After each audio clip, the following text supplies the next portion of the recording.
Hello and welcome to another indie horror game. This time I'll be playing Cucina Stellata Starred Cuisine. And if you'd like to eat the stars, you'll find the links and the details down below in the description as usual, alright? It's going to be a first-person horror experience all set in 19th century Italy, where I'm going to be playing as a gourmet and a writer who finds his midnight snacking spiraling into the unexpected. I hope you enjoy it. If you do, leave this video a like, but leave your thoughts down below in the comments by the end, alright? This is Cucina Stellata Starred Cuisine. So, yes, it's the 19th century, somewhere in the countryside of Romagna, Italy.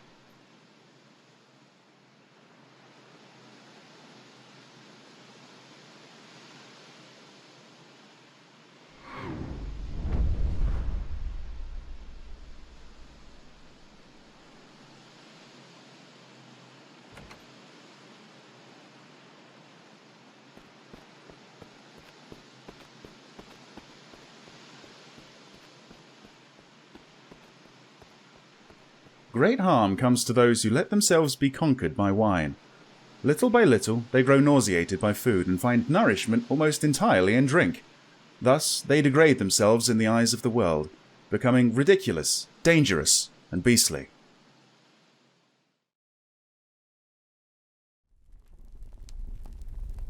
Okay, here we are then. Right, so A and D to turn.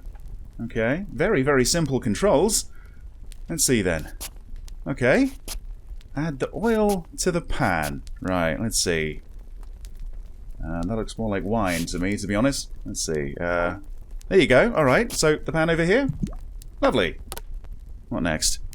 Chop the onion, carrot, and celery and add them to the pan. Okay. Alright.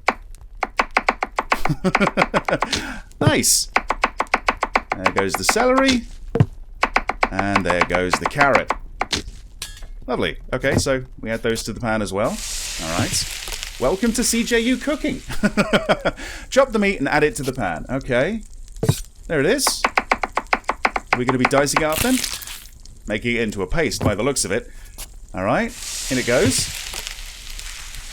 Pour the red wine. Yep, there you go. It was red wine. Into the pan. Grab the tomato sauce from the shelf and add it to the pan. Right, the shelf.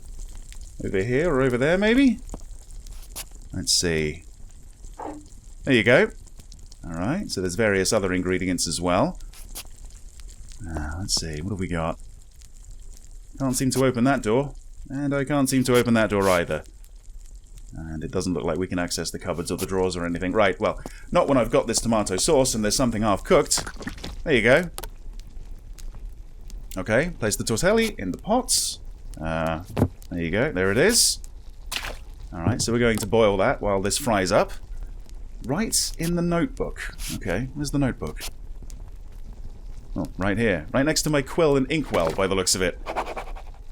They say that curiosity is a dangerous trap, leading man into abysses from which he can never return.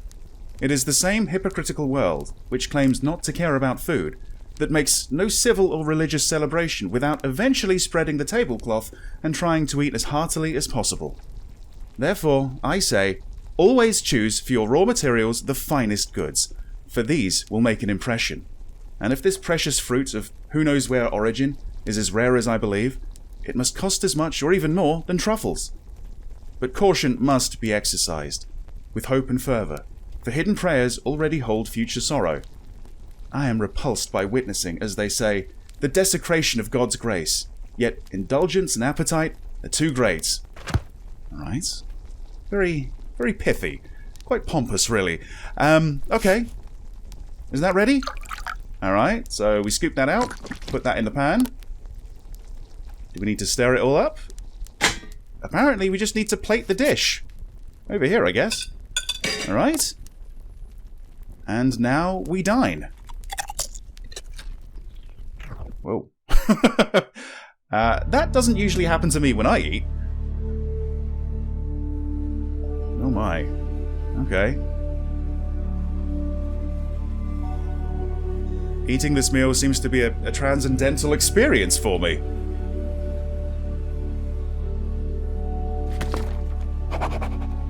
Meals like these make me feel like a neophyte in the kitchen and in the art of tasting. Not only the quality, but the sheer delight leaves me astonished and my dreams fulfilled. Its sauce blends with so many dishes, keeping such excellent company that it's worth the effort to satisfy every curiosity and rekindle the fire and the stoves, to get back to work and plunge like a deep-sea diver in search of the goodness and beauty I adore. I often say that one should only return to food when the stomach persistently cries out for help, yet I inherited almost unbridled erotic instincts from nature, at times nearly ruining my health and everything else. Moreover, if man neither craved food nor experienced sexual stimulation, the human race would soon perish. So, here I am again. Casseroles, pots, and lids. Open your legs. Aromas of the undergrowth, sautés and braids of garlic, for I have returned amongst you. This must be a really, really good dish. And it's all gone. Grab the... Okay, right. It looks like we're making another one. Okay, let's see. So they're going to be over here on the shelf, are they? There you are. All right. So we just add them straight to the pot. So they're going to be boiling. Okay. All right. So again, it's oil to the pan. I'm a dab hand at this now. All right. So we're going to need some more. All right. Down they go. All to be chopped up.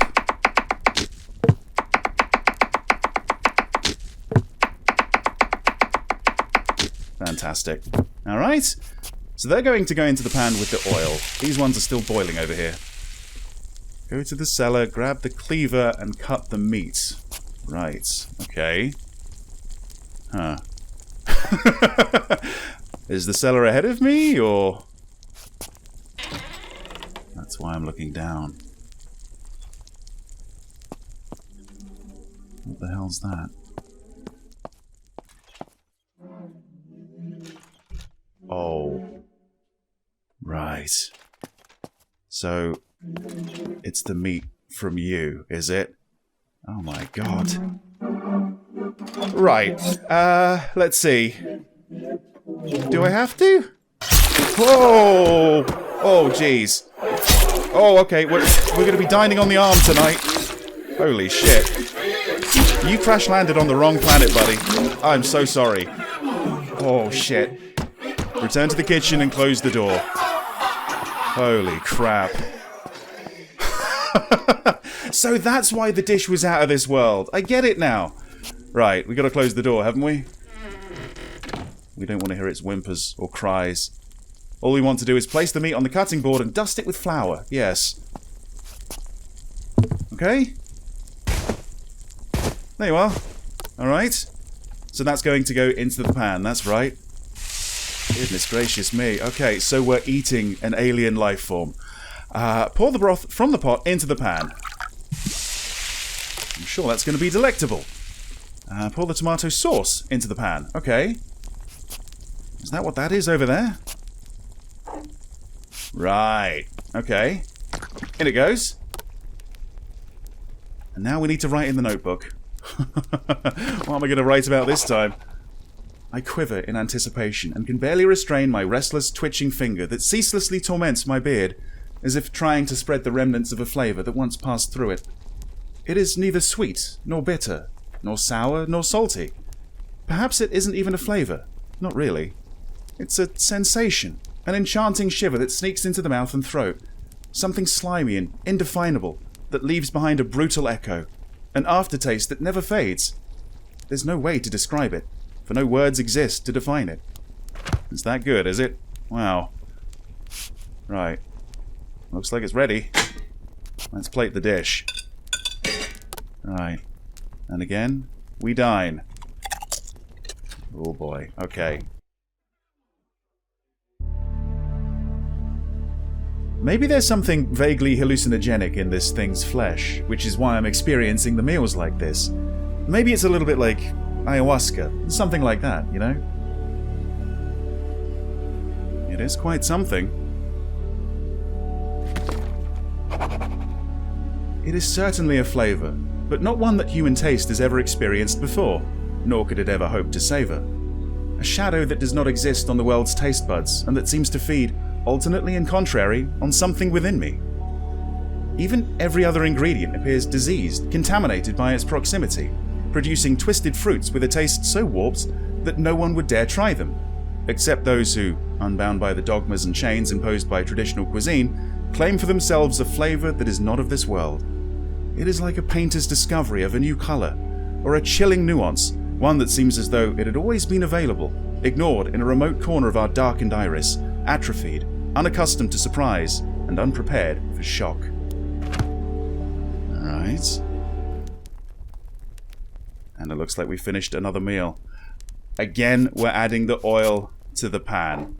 Is this over several nights, or are we having multiple midnight snacks? Like, how long is that guy suffering down in the cellar? Oh boy. Right, okay, we're going to want another onion. Alright, so that's going to get chopped up. That's going into the pan. What next? Oh god, go to the cellar, grab the cleaver, and cut the meat. Shit. Here we go again. I can still hear him whimpering. He's still alive. Oh, I'm sorry, buddy. I'm so sorry, but you taste so good! Whoa! Oh! Couldn't we have gone for a leg or an arm or... Ah! Right. We're going for its organs now, I think. Right. We're returning to the kitchen, and again, we're closing the door. We don't want to be confronted with what we're doing to this thing. Yeah, I don't need the reminder. Wow, this is so twisted. Okay, we've got to cut the meat. Maybe it isn't the organ, maybe it is just a, you know, a hunk of flesh. Alright, tiny little meatballs there. They're going into the pan. Alright, anything else? Okay, I need to go back to the cellar. Not to get the meat this time, to get the white wine. Right, okay. How you doing down here? Oh shit. He's dead. Yeah. Yeah, that was one cut too far, I think. Crap. Okay. That looks like white wine to me. There you go. I've grabbed a bottle. Let's pour it into the pan. Do we need to close the door? We can, but I don't think we're going to be hearing the whimpers and the moans anymore. Do you? Right. Add the broth to the pan. Okay. Just like that. And again, we write in the notebook. Once it was said that pottage was man's fodder, but this one seems more like the fare of angels and devils, ogres and Mazapegul, Magalassi and Marmacool, spirits and essences of myth. I feel my stomach gnashing its teeth, eagerly preparing for a bestial feast. I listen to the ancestral call of hunger and distinguish every word it utters. Now the palate, now the colon, now even the bile itself with its acidic tides, and still the shrieking taste buds, singing their clear, piercing notes. As the pleasure unfolds, alas, a vortex rises from the depths of my innards, a force so impetuous, a spasmodic outburst that fills me with understanding and compassion for all those wild, primitive beasts, ruled by passion and the violence of flesh. Right. Chop the meat. Okay. There you go. It's more of a paste now, honestly. Grab the bread from the shelf and slice it. Okay, that's bread over there, isn't it? Let's see. Are we going to be making some sort of sandwich?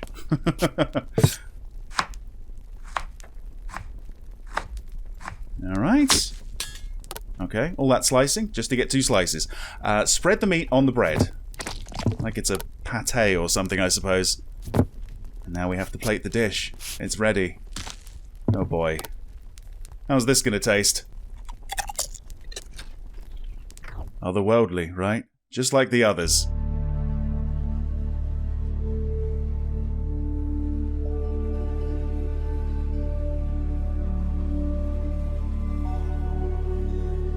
What insights is this one giving me?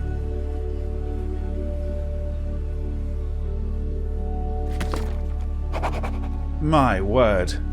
certain laws lie hidden within the nature of taste, such that I could have never imagined. I feel every fibre of my body twisting and writhing, seized by a new sensation with every bite, for this flesh does not belong to the earth, nor does this flavour conform to the human order. After a single meagre taste, such is its power that all other food loses its usual virtues. Wine turns to water, bread crumbles into ash, and even the air seems laden with an imperceptible scent. Nothing washes away this shadow upon my tongue, as if my very body were learning a new way to perceive the world, a way both wrong and forbidden. And yet, what is most terrifying, in the heart of this damp night, with my throat parched and my stomach emptying so swiftly, is that something inside me still longs for that flavour. Right. I found something far more addictive than wine.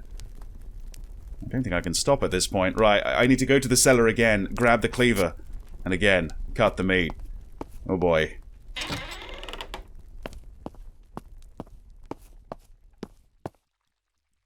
Ooh. Oh, what's going on? Well, he's dead, right? His body's probably rotting.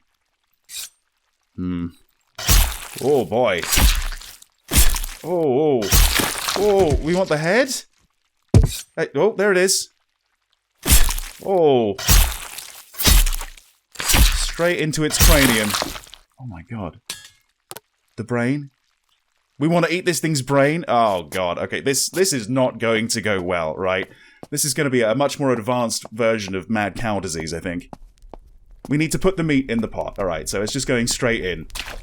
Jeez. Okay, yeah. Let's write about my experience. What misfortune! What ill-fated news! Oh, wretched swamp! Oh, foul quagmire! Oh, unholy land that has sheltered me since I was a child! Have you no pity for your own children? You let no food stay wholesome for long, and this one, amongst all, so sweet and precious. You can barely stand abundance. A curse upon you! Maybe I should have salted it, or something like that. Wait, we need to go to the cellar, grab an egg, and place it into the bowl. Are there eggs down here? There's something on the right. Okay, that must be an egg. Okay, so that's going to go into the bowl. Not the pot, not the pan, the bowl. That one over there? Alright. What next? Add the flour, okay. Add the oil, right. And now we need to cut the meat. After it's been boiling for a while. Should be nice and tender. Okay. There we are. Brain meatballs. Dust the meat with flour. Okay, there you go. Coat the meat with batter. Done. I suppose that's going to be... That's probably going to be fried, isn't it? Yeah. Alright, yep, we need to add the meat to the pan. Goodness gracious me. Inspiration strikes again. I cannot but entrust myself to fate. May this change in appearance and these vapours, despite the stench, enhance the flavour, as they do for grappas, seasoned cheeses, and cured meats. For I well know that spoiled foods, at times, hold unexpected effects. They certainly do, yeah. I have no idea what might happen with this. Right, we're going to be plating the dish. Right. Let's dig in. Oh god. This is going to be the worst food poisoning I've ever experienced. Or maybe not, no. It still seems okay, I think.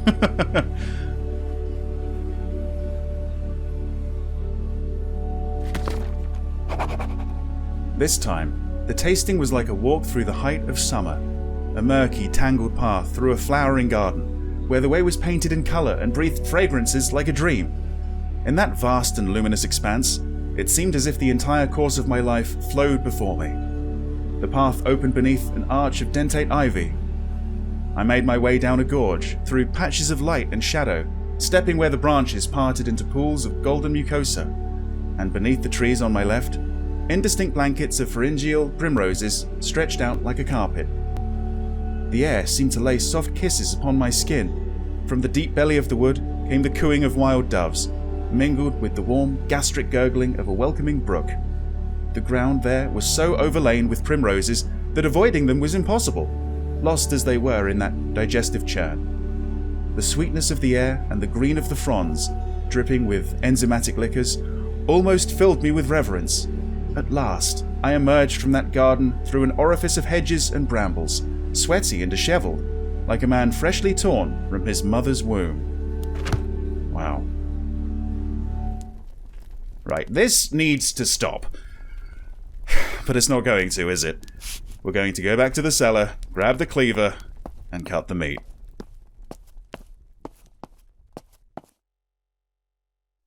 It's gone. It's just gone? Holy shit. Okay, yeah, alright. Well, we definitely need to write about this. There's no more meat. But at this point, I'm addicted, right? What am I going to do? I've got to have it. I can't not. In the end, it has left me alone. Yet a new energy surges within me, flowing from top to bottom, carried like a bolus deep into my most hidden bowels. I myself, it seems, am changed. It is the simplest explanation, and yet the wretchedest one. Thus, why shouldn't I have become part of this splendid essence, a link in a metabolic chain that always finds its final rest in the vilest of excretions? Vilest of excretions? I don't know about this bit. Let's see. There is a bucket down here, but are you going to do what I hope you're not going to do? There it is. Oh, God.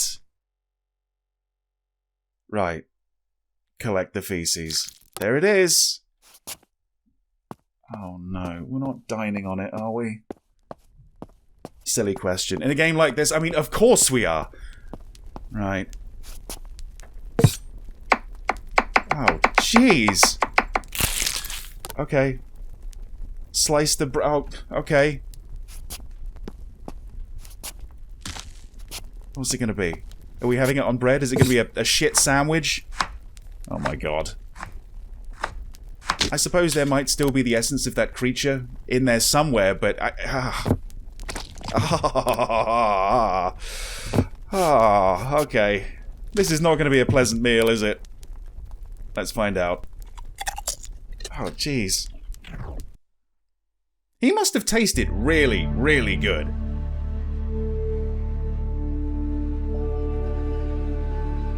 Okay. It does kinda seem to be working, but not quite. It's not quite the same, is it? What a catastrophe! A sharp, biting taste, filthy as a gutted rag. A faded memory of its once pristine purity. Perhaps too diluted. The spirit of tastiness and delight has scattered along the way. Perhaps its graces and virtues have surrendered to the stomach, and from there to the flesh entirely. Nothing remains for me now but to surrender to one last attempt. One last attempt? Oh boy, look at the sky outside. There isn't any meat, right? What do you mean, cut the meat? Well, I think I know what he means, but... oh, God. Oh, dear. Oh, straight into my shoulder by the looks of it. Alright. Well, its arm did taste quite nice, so... now I've got a hunk of flesh from my own. Let's see. Oh my goodness. I'm surprised I haven't just dropped to the floor. Right. In it goes. Looks like we're frying ourselves. Okay. I'm right-handed, right? Let's hope so. I notice with a certain astonishment a twitch in my lashes and tears that blur my vision. And yet, by some cruel contradiction, my eyes burn like flames on dry stubble, scorched by their own dryness, like earth cracked by drought, the very drought of the soul which had already drained every last tear before it can fall. And thus it happens that, like who gazes too long upon the high sun, finding no haven in the shadow of night, I feel myself consumed by fire, without a single tear to quench the blaze. Oh boy. Is it ready? It seems like it's ready. Oh god, okay. This is it, right? The last meal. My last supper.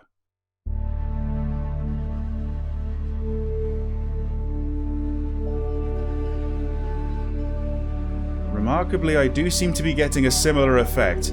It's not the same, though.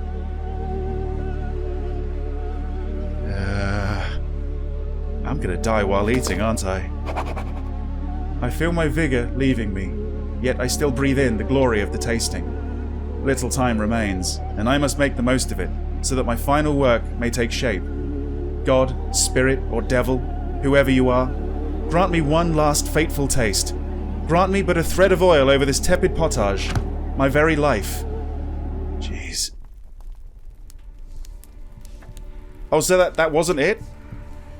Okay, that wasn't the last meal. Of course it wasn't, no. Right. So what's it going to be this time? Am I going for a leg? No. Whoa. Oh. Oh! There it is! It's there! And it's getting closer. And closer.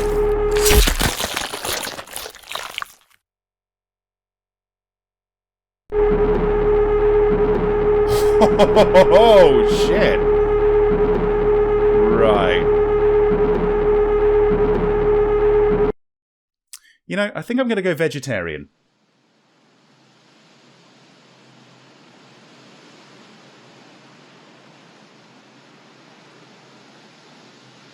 And there you have it. That was Cucina Stellata, everyone. That was Starred Cuisine. Thank you very much for watching. Leave your thoughts down below in the comments, like or dislike the video, alright? Let me know what you thought about this one. I thought this was fantastic, honestly. I really enjoyed the story, the atmosphere, the dread in the air. After a certain point, you knew what was going to happen. You knew it was going to get worse and worse. It was so unique as well. Yeah, fantastic. I really enjoyed it, and I hope you did too. Thanks for watching. See you next time. We add those to the pan as well. Alright. Welcome to CJU Cooking. And now we dine. Whoa. That doesn't usually happen to me when I eat. What the hell's that? Oh. Do I have to? Whoa! There's no way to describe it, for no words exist to define it. It's that good, is it? Wow. Oh, I'm sorry, buddy. I'm so sorry, but you taste so good! How you doing down here? Oh, shit. We want to eat this thing's brain? Oh, God. Okay, this is not going to go well, right? This is going to be a much more advanced version of mad cow disease, I think. Right, this needs to stop. But it's not going to, is it? Vilest of excretions? I don't know about this bit. Let's see. Oh, straight into my shoulder by the looks of it. Oh, shit.